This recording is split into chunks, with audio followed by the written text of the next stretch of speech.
Pourquoi les maîtresses font-elles cela? 8 raisons pour lesquelles les femmes deviennent maîtresses. Dans cette vidéo, nous parlerons de pourquoi les femmes choisissent de jouer un rôle secondaire dans les relations et pourquoi souvent des femmes intéressantes, autonomes et réussies acceptent d'être la troisième dans une relation, et la première raison est la peur de la solitude, une option de secours. C'est-à-dire qu'une femme peut être réussie, peut-être qu'elle réussit dans de nombreux aspects de sa vie, qu'elle est intéressante et belle, peut-être qu'elle se plonge dans son travail et, à un moment donné, elle ressent cette solitude, il n'y a pas d'homme à ses côtés. Un homme apparaît à l'horizon qui a une famille et qui semble lui plaire et l'intéresser, et elle le garde en réserve comme un aéroport de secours pour ne pas se retrouver complètement seule, en cas de besoin, c'est-à-dire qu'elle accepte ces relations parce qu'elle a peur, peur d'être seule, peur qu'il n'y ait personne à ses côtés. Il y a souvent un désir de trouver ce partenaire masculin solide, c'est-à-dire qu'elle veut qu'à un moment donné, quand elle a du mal, quand elle souffre, quand elle est peut-être contrariée par quelque chose, il y ait une personne à qui elle puisse parler, qui puisse être à ses côtés pour avoir le sentiment qu'il y a ce soutien, qu'il y a une force à proximité. Cette femme s'attend à ce que lorsque celui qu'elle attendra apparaîtra, elle se séparera de son amant, mais souvent celui-là ne se présente pas car à ce moment-là, la femme transmet à tout l'espace, à tout le monde qu'elle est déjà occupée. Et souvent, cette peur de la solitude la rattrape, car à un moment donné, elle accepte moins que ce qu'elle mérite.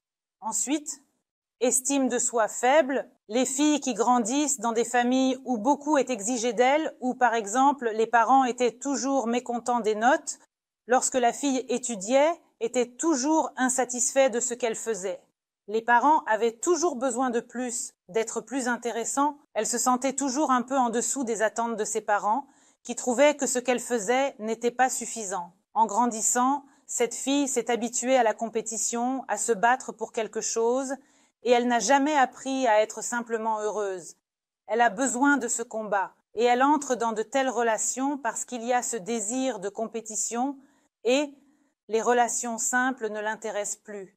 Elle n'est pas intéressée à simplement sortir avec un garçon qui n'a personne, pour construire des relations solides, heureuses et de confiance. Non, elle a besoin de lutte, elle a besoin de compétition, et souvent, dans les relations où il y a un homme, une femme et une maîtresse, la maîtresse entre dans de telles relations pour rivaliser avec la femme, elle s'intéresse au processus. Une autre situation liée à une faible estime de soi remonte à l'enfance.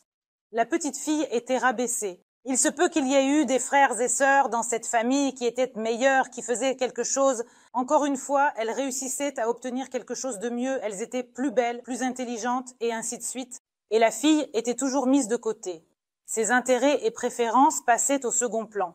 C'est-à-dire qu'elle a toujours ressenti qu'on lui a inculqué un état d'esprit selon lequel elle n'est pas importante, que ses désirs ne sont pas importants, que ses préférences ne sont pas importantes, et quand elle rencontre un homme lui proposant le rôle de maîtresse, elle accepte le moindre parce qu'elle ne croit pas qu'elle mérite quelque chose de mieux.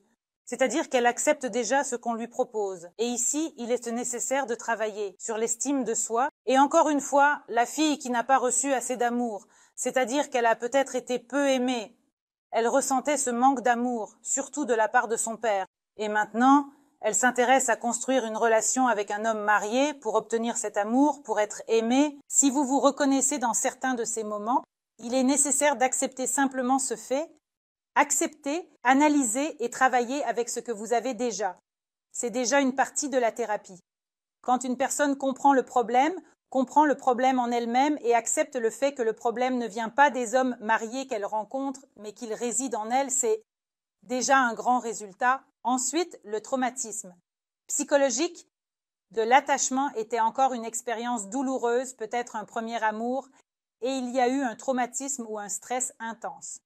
La fille a développé cette peur de l'attachement et maintenant elle craint d'être rejetée dans sa relation avec son amant. La femme comprend que dans cette relation, disons qu'elle est comme au volant, c'est-à-dire qu'elle peut décider d'être dans sa relation ou non. Si elle le souhaite, elle continuera, sinon elle ne continuera pas. Dans ces relations, elle n'a pas peur d'être trahie, abandonnée, laissée, etc. C'est précisément pour cette raison qu'elle peut accepter de telles relations. Ensuite, il y a le refus de prendre des responsabilités. Encore une fois, ce sont des femmes qui ne sont pas prêtes pour une famille, pour la vie quotidienne, pour des enfants. En entrant dans une relation, avec un homme marié, elle comprend qu'il n'a pas besoin de fonder une nouvelle famille en ce moment, ni d'avoir des enfants. Il n'a pas besoin d'être préparé à manger, il n'a pas besoin d'être accueilli chaque jour après le travail et de résoudre peut-être certaines difficultés. C'est-à-dire que c'est toujours une fête, un feu d'artifice, d'émotions, de bonheur, etc.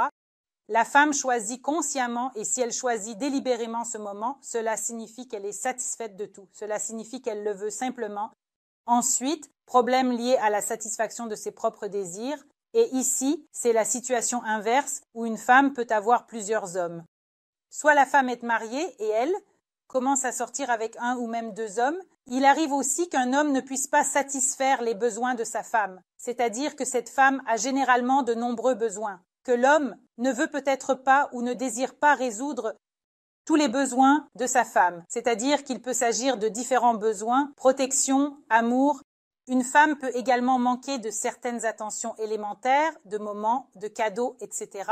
C'est-à-dire qu'une femme, par exemple, veut de la romance, des sentiments, des émotions, et elle rencontre un homme, elle se décide à faire ce pas. Ou il lui manque certains moments intimes, et la femme comble en elle ce qui lui manque. C'est-à-dire que de telles situations existent aussi. Pourquoi une femme décide-t-elle d'être la maîtresse? C'est tout pour cette vidéo. C'était moi, Aliza Wardomska. J'espère vos likes et abonnements. Écrivez dans les commentaires ce que vous aimeriez discuter dans mes nouvelles vidéos. À bientôt.